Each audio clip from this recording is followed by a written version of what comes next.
In a world where truth is buried beneath layers of silence, we broadcast from an undisclosed location for security reasons. This is Akashic Echoes, a curiosity-fueled dive into the strange, the hidden, and the wait, what? Corners of human history, where Alex asks the questions others won't.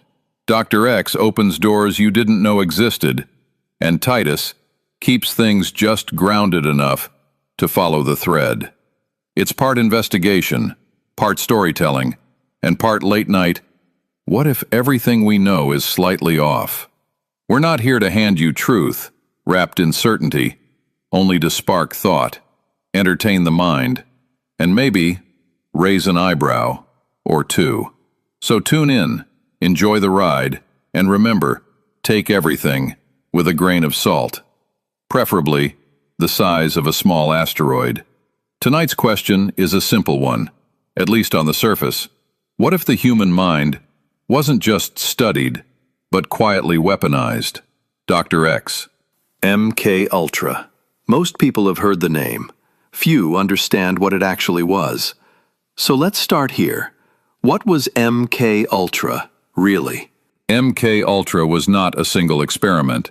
It was a network, fragmented, compartmentalized, and intentionally obscured.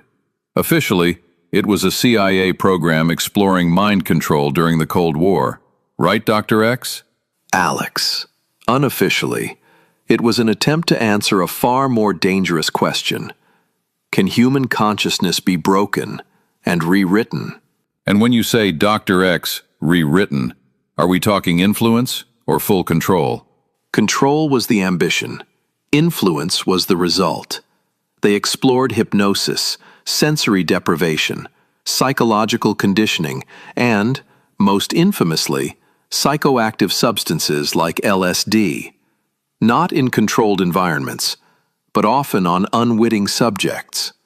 Unwitting, meaning people didn't even know they were part of the experiment, Dr. X. Correct. Civilians, patients, prisoners, even their own personnel. Consent was inconvenient to the objective, Alex. So the obvious question, why? What was the end goal here, Dr. X? Fear.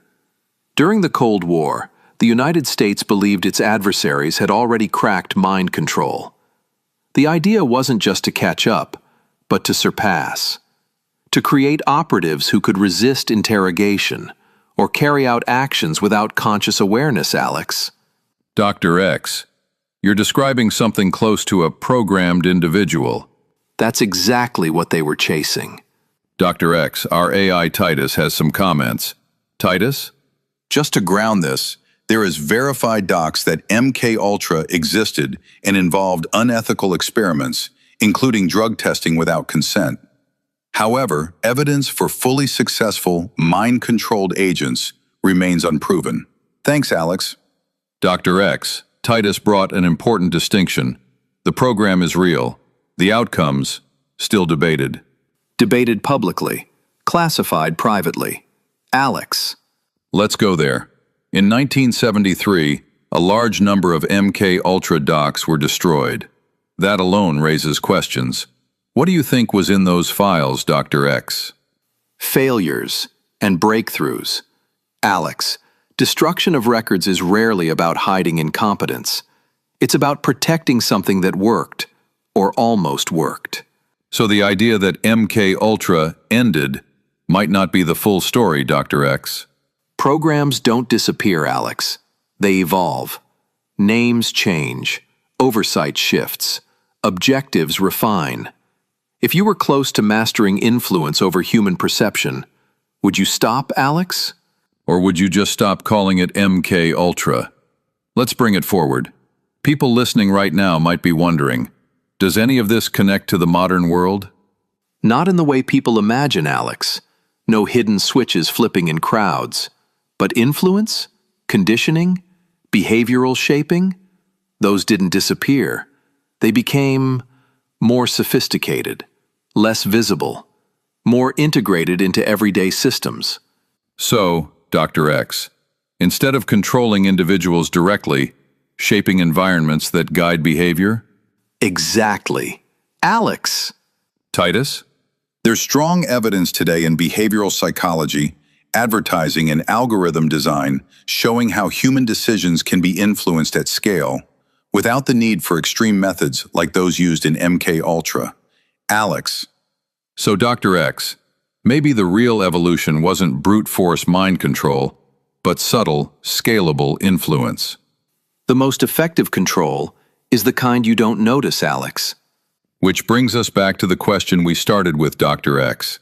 Was MK Ultra a failed experiment in controlling the human mind, or the first step in learning how to guide it? MK Ultra was never just a relic of the Cold War. It was a window into how far institutions were willing to go to understand and manipulate the human mind. While the more extreme ambitions of total control remain unproven, the program undeniably revealed something more enduring. That influence, not domination, is where real power lies. This has been Akashic Echoes. Stay curious, stay aware,